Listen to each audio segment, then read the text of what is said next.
नमस्कार, स्वागत है आपका। मैं हूं आपके साथ अनाया शर्मा। शुरुआत करेंगे खबरों की। मुख्यमंत्री सीएम योगी आदित्यनाथ गोरखपुर पहुंचकर जनता दरबार में लोगों की जन समस्याएं सुनी, साथ ही मौजूद अधिकारियों को समस्या समाधान करने की जरूरी दिशा निर्देश भी दिए। मुख्यमंत्री योगी आदित्यनाथ जनता से संवाद करते हुए, अपनी स्क्रीन पर देख सकते हैं तस्वीरें आपकी, भारी संख्या में लोग पहुंचे हैं मुख्यमंत्री माफ कीजिएगा योगी आदित्यनाथ से मिलने। और वहीं पर योगी आदित्यनाथ ने सभी जनता में जो भी मौजूद हैं सभी से संवाद की है, सभी से बातचीत की है और उनकी समस्याएं सुनकर उनका निवारण करने के भी दिशा और निर्देश दिए हैं।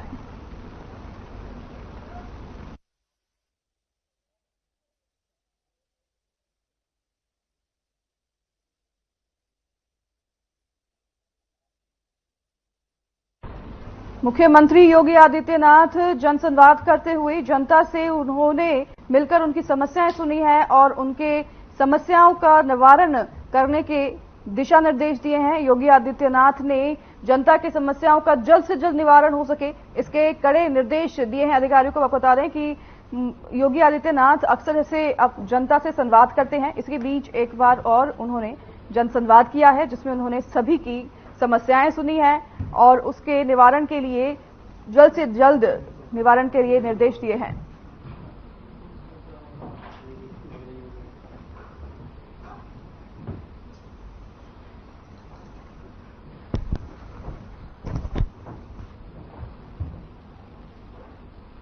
चलिए अब तेलंगाना के कोमुरुम भीम आसिफाबाद में यूपी सीएम योगी आदित्यनाथ की मौजूदगी में बीजेपी ने सार्वजनिक बैठक का आयोजन किया और बैठक में सीएम योगी आदित्यनाथ ने क्या कुछ कहा, चलिए आपको सुनाते हैं।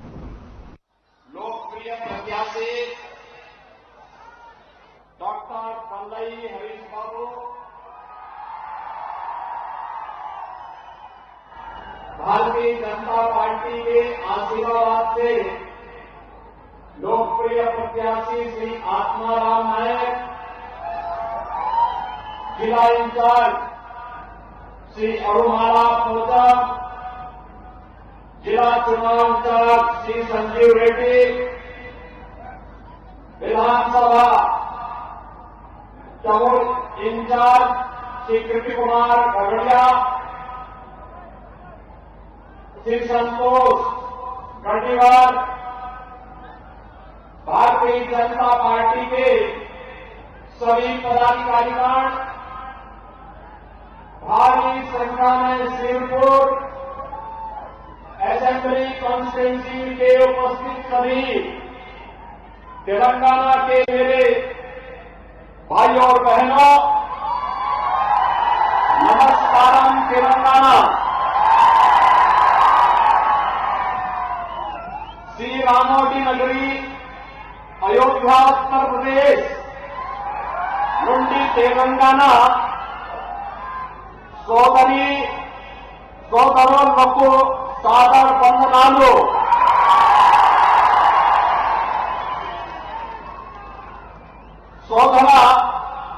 సోదరి మనులారా అందరికీ నమస్కారం।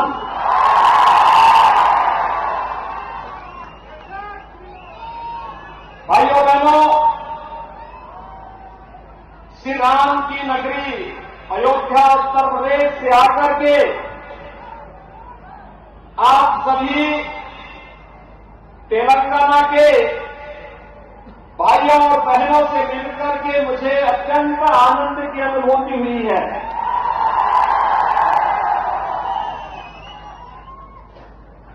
श्री कालेश्वरम, श्री सैलम, श्री कक्षरामम के रूप में त्रैलिंग के आशीर्वाद से अवसिंचित तेलंगाना की इस पावन धरा को मैं कोटि कोटि नमस्कार करता हूं, प्रणाम करता हूं।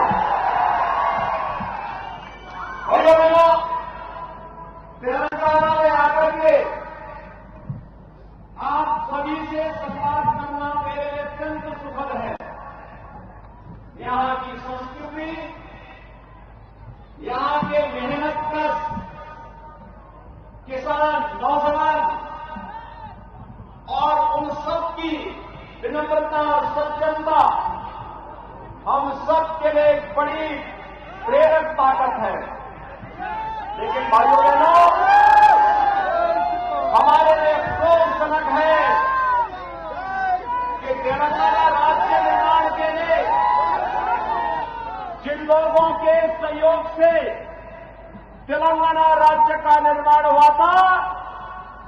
केसीआर के नेतृत्व में बीआरएस की सरकार यहां की जनता का शोषण का कारण बन चुकी है, यहां की अराजकता का कारण बन चुकी है। एक ऐसा राज्य जो प्रकृति और परमात्मा की असीम कृपा प्राप्त किया है, वह अपनी पहचान और अपने अधिकारों के लिए तरस रहा है। भाइयों बहनों, तुष्टीकरण की राजनीति का सबसे गंदा खेल आज तेलंगाना में देखा जा सकता है। समाज को बांटने के लिए कोई सरकार किस हद तक जा सकती है, यह हमने यहां देखा है जब तेलंगाना की बीआरएस सरकार के द्वारा मुस्लिम आरक्षण की घोषणा की जाती है। भाइयों बहनों, ये मुस्लिम आरक्षण हमारे दलित बंधुओं को, वंचितों को, अनुसूचित जाति, अनुसूचित जनजाति, एससी, एसटी, इन सभी कैटेगरी को, पिछड़ी जाति के लोगों को उनके हकों से वंचित करने की साजिश का हिस्सा है। भैया बहनों, ये बाबा साहब भीमराव अम्बेडकर के द्वारा बनाए गए संविधान का भी अपमान है और इसीलिए आज मैं आपके पास आया आपसे विशेष अपील करने के लिए कि भारतीय जनता पार्टी की गवर्नमेंट तेलंगाना में लेकर के आप आएंगे, ये मुस्लिम आरक्षण समाप्त होगा और ये आरक्षण का लाभ यहां के एससी, एसटी, ओबीसी और यहां के गरीबों को प्राप्त होगा। मुस्लिम आरक्षण संविधान विरोधी है, किसी भी स्थिति में इसको लागू नहीं होने देना चाहिए, लेकिन बीआरएस और कांग्रेस मिलकर के देश को एक नए विभाजन की ओर ले जाना चाहती है और आपके हकों पर कुठाराघात करना चाहती है और इसीलिए आज हम सब यहां पर आए हैं। भाइयों बहनों, तेलंगाना राज्य के लिए 1969 में 1969, 2001 से लेकर के 2014 2014 तक चले 90 आंदोलन के फलस्वरूप तेलंगाना आंदोलन के दौरान जो नारा दिया गया था, निल्लू, नितलो और न्या मातालू, लेकिन सत्ता में आने के बाद राजस्थान में चुनाव प्रचार थमने के बाद अब गृह मंत्री अमित शाह तेलंगाना पहुंचे हैं, जहां अमित शाह रोड शो कर रहे हैं। इस दौरान भारी भीड़ भी देखने को मिली है। आज राजस्थान में रोड में प्रचार करने के लिए, रैली करने के लिए अमित शाह पहुंचे हैं। वहीं पर आपको बता दें कि अमित शाह ने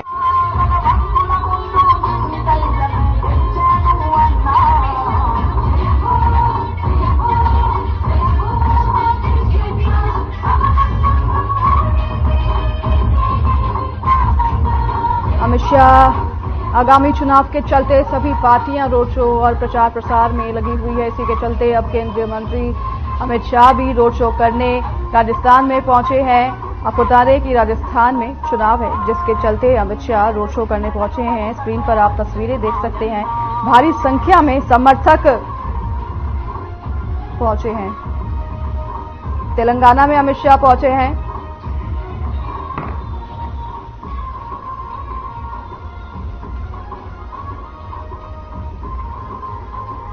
अमित शाह रोड शो कर रहे हैं। आगामी चुनाव को देखते हुए तेलंगाना में विधानसभा चुनाव होने जा रहे हैं, जिसको देखते हुए अमित शाह जो हैं तेलंगाना में रोड शो करने पहुंचे हैं।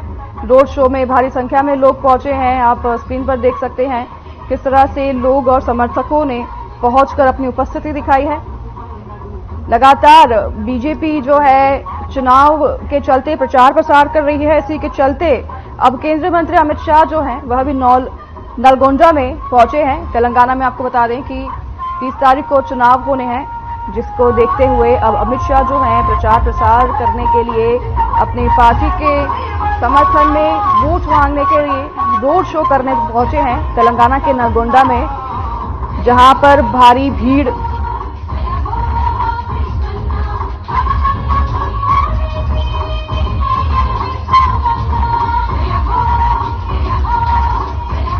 को अपनी स्क्रीन पर देख रहे हैं आप। केंद्रीय मंत्री लोगों से मिलने, जनसंवाद कर रहे हैं, रोड शो कर रहे हैं। भारी संख्या में लोग पहुंचे हैं। नलगोंडा में अमित शाह का ये रोड शो चल रहा है। आपको बता दें कि आगामी 30 तारीख को तेलंगाना में चुनाव होने हैं, जिसको देखते हुए अब बीजेपी मैदान में उतर गई है प्रचार प्रसार करने। और अब केंद्रीय मंत्री अमित शाह जो है तेलंगाना में पहुंचे हैं और तेलंगाना में जनसंवाद हो रहा है। तेलंगाना में रोड शो हो रहा है, जहां भारी संख्या में लोग जो हैं बीजेपी का झंडा फहराते नजर आ रहे हैं और सभी समर्थक और सभी लोग वहां पर भगवा रंग में दिखाई दे रहे हैं और अमित शाह को सभी लोग सपोर्ट करने, बीजेपी को सपोर्ट करने भारी संख्या में पहुंचे हैं।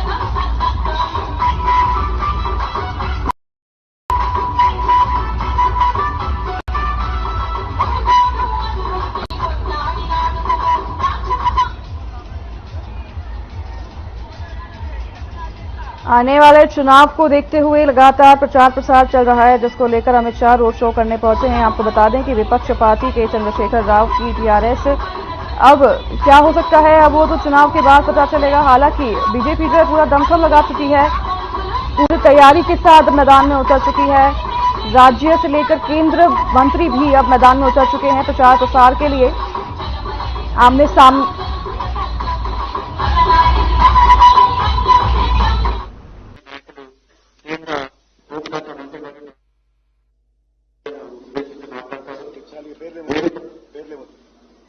की है अमित शाह ने।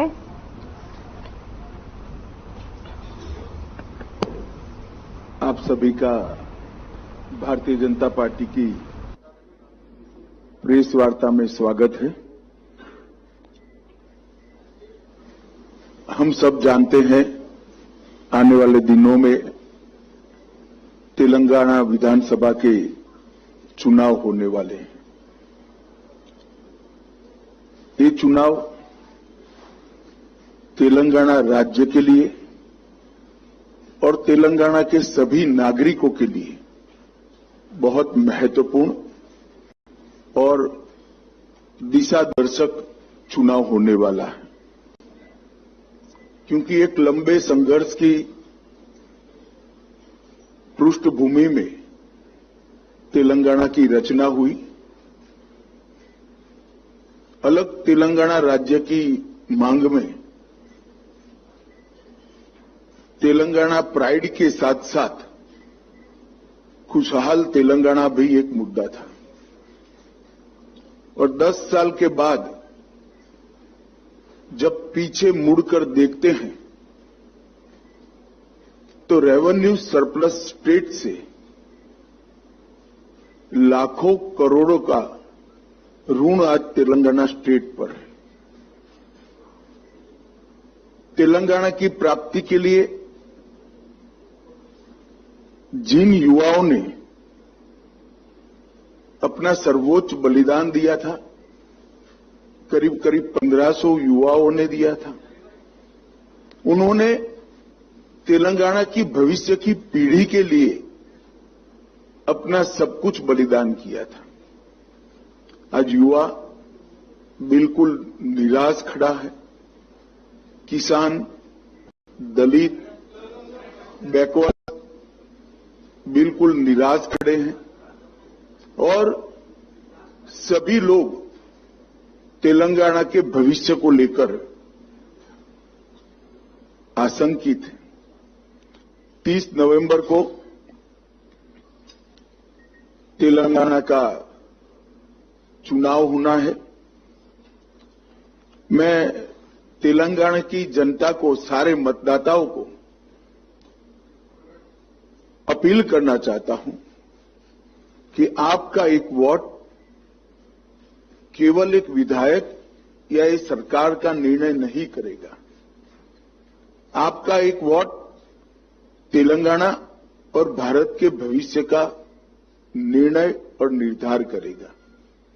इसलिए सारी पार्टियों के परफॉर्मेंस के इवैल्यूएशन के साथ आप वोट कीजिए और मुझे भरोसा है कि तेलंगाना के सुज्ञ मतदाता जब ये पृष्ठभूमि को चेक कर कर वोट देंगे तो निश्चित ही तेलंगाना के मतदाता की पसंदगी कमल निशान पर होगी, मोदी जी की भारतीय जनता पार्टी पर होगी। ये 10 साल में बीआरएस ने एक प्रकार से करप्शन के अलावे कोई उद्यम नहीं किया है।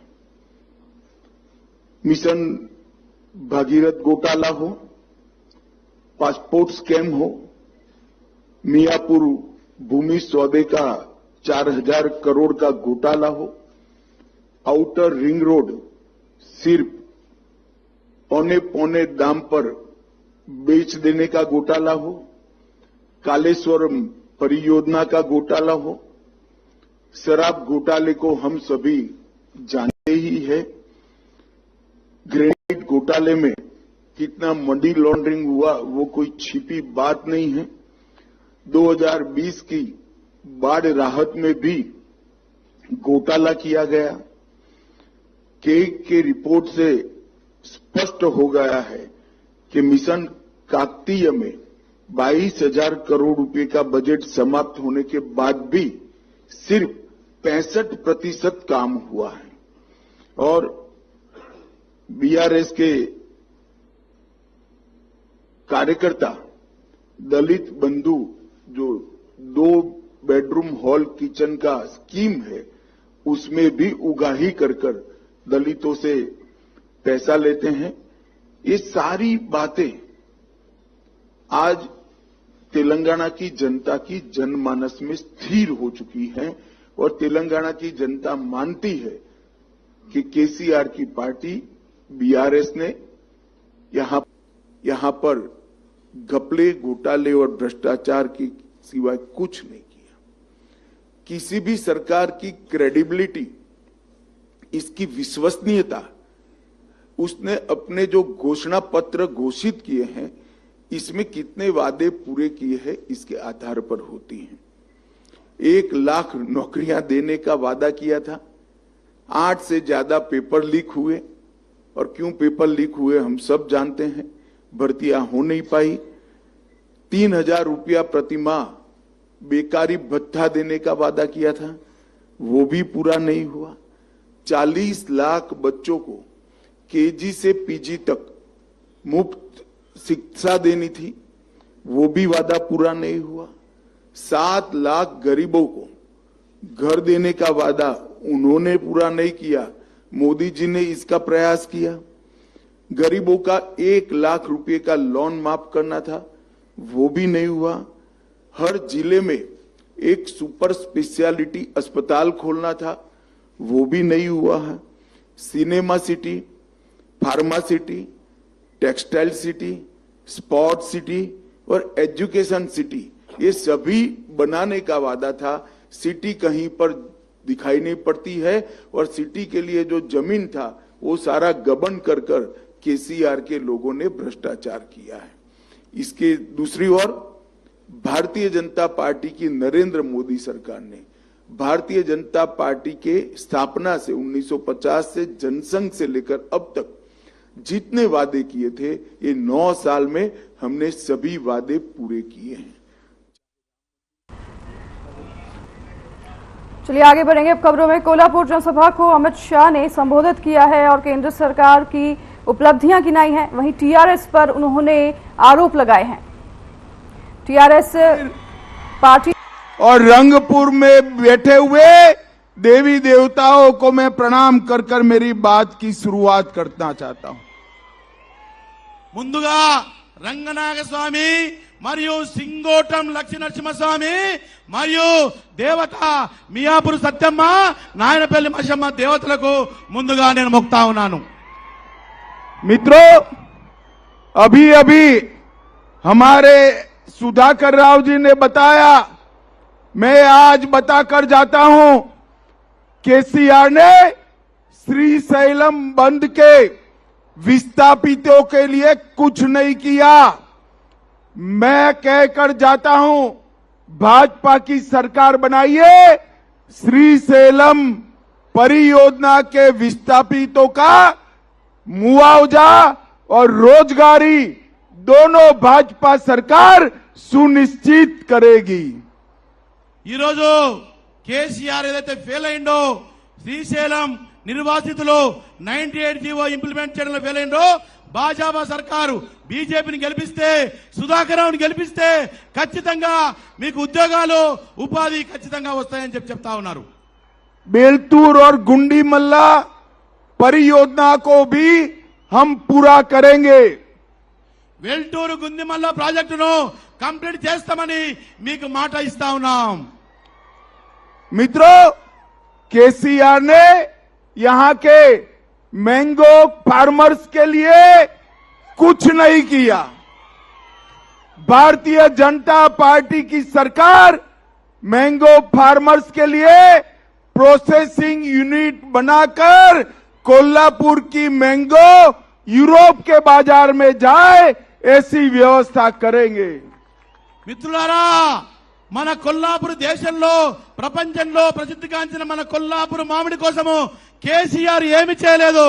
బీజేపీ సర్కార్ వస్తే సుధాకర్ రావు గెలిస్తే ఖచ్చితంగా మ్యాంగో ఫార్మర్స్ కు ప్రాసెసింగ్ చేసి యూరోప్ తీసుకుపోయే విధంగా మేము కృషి చేస్తాం। मित्रों, केसीआर सरकार ने वाल्मीकि बोया और मदासी कुरवा जातियों के लिए कुछ नहीं किया। भारतीय जनता पार्टी ने तय किया है कि हमारा अगला मुख्यमंत्री बैकवर्ड क्लास से होगा और इसके साथ साथ वाल्मीकि बोया और मगासी कुरबा जातियों को न्याय देने का काम भी भारतीय जनता पार्टी की सरकार करेगी। చూడండి మిత్రులారా, కేసీఆర్ మాయ మాటలు చెప్పి మోసం చేసి వాల్మీకి బోయలకు మాదాసి గురువులకు ఏమి చేయలేదు। బీజేపీ గెలిస్తే బీసీ ముఖ్యమంత్రి వస్తారు। బీసీ ముఖ్యమంత్రి వచ్చిన తర్వాత ఖచ్చితంగా వాల్మీకి బోయలకు మాదాసి గురువులకు వాళ్ళ న్యాయమైన డిమాండ్ సాధించి పెడతాం, వాళ్ళకు న్యాయం చేస్తామని చెప్పి మాట ఇస్తున్నారు। मित्रों, हमने ये भी तय किया है कि आने वाले दिनों में जो 2400 करोड़ से सोमशिला सिद्धेश्वरम पुल का निर्माण जो करने वाले हैं वो समयबद्ध टाइम बाउंड उसको पूरा करने का काम करेंगे।